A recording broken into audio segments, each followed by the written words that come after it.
Assalamualaikum. My name is Hudar Rahman. My ID is 251152272. Today I'm going to talk about one of the most fundamental concepts in both classical and quantum physics, which is motion. Motion evaluation. According to Newton, motion is simply a change in an object's position over time. There are four types of motion: transitional, rotational, and oscillatory, and random. Random motion is when objects move unpredictably, like cigarette smoke or dust. Transitional motion happens when an object moves from one place to another place, with all parts moving the same distance in the same direction. Rotational motion is when an object turns around in a fixed axis. And finally, oscillatory motion is a back and forth movement like swinging pendulum. So in short, motion isn't just a physics topic. It's the engine of life and technology all around us.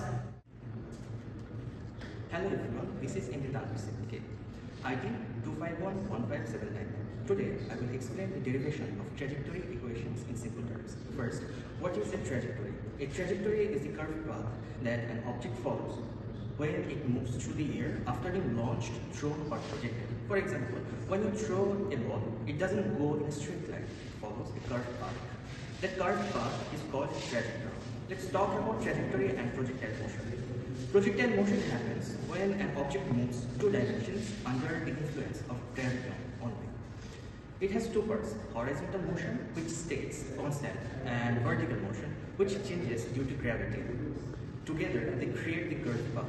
Next, the trajectory formula is used to calculate the path. It comes from combining the equations of motion for both horizontal and vertical directions. The most common formula is y is equal to x tan theta minus gx square divided by 2v square cos square theta. Here, x and y are the horizontal and vertical positions. Theta is the angular position, v is the initial velocity, and g is the acceleration due to gravity. This equation helps us predict where the object will be at any point in time. Finally, let's look at a real-world use case. Trajectory equations are used in sports to calculate ball paths, in engineering to design fireworks and missile paths, and even in games and animation to make motion look real. Hello everyone, my name is Daffodil. My ID is 2511542. Now I will be talking about the maximum height of a projectile. The maximum height is the highest vertical position a projectile reaches during its motion. There are some key factors affecting a maximum height, like it will reach maximum height only when the vertical velocity reaches 0 and only the horizontal component continues. Derivation of maximum height formula: h equal to u squared sin square theta by 2g, where h is the maximum height, u is the initial velocity, theta is the angle of projection, and g is the acceleration due to gravity.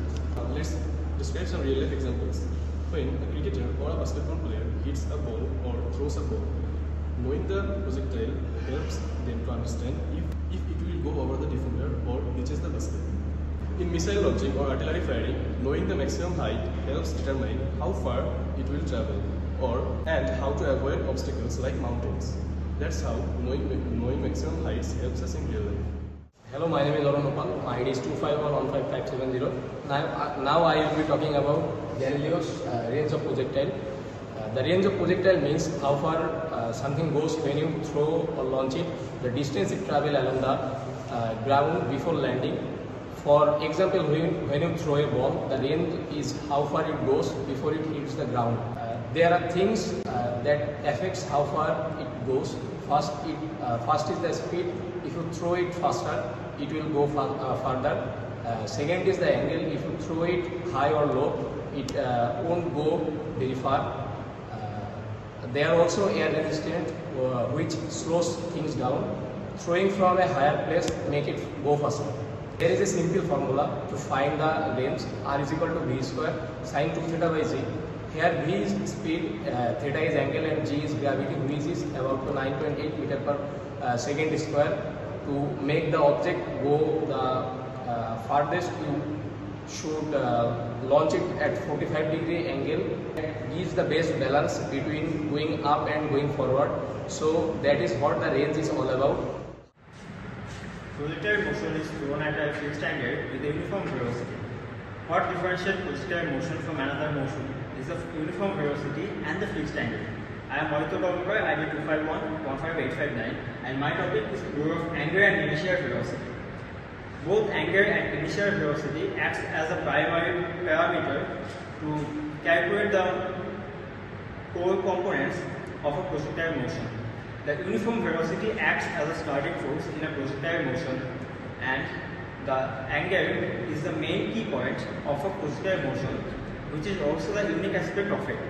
Both of them determines either the maximum height, the time of flight, and the range of the projectile motion. The uniform velocity is proportional to all of these components.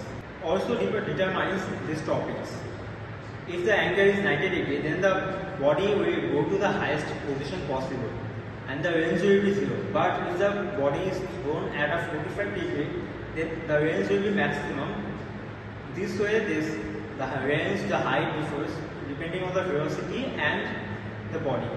Some real-world applications of this data is a ball player. If he wants the ball to go the farthest, then he will shoot the ball at a 45 degree angle, and fireworks are thrown into air in 90 degree because then they will reach the maximum height.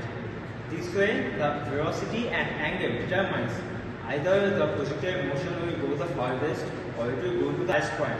This way, both uniform velocity and angle differentiate projectile motion from other motions and make it so special and a fine example of curvilinear motion. So that was our presentation. Thank you for watching.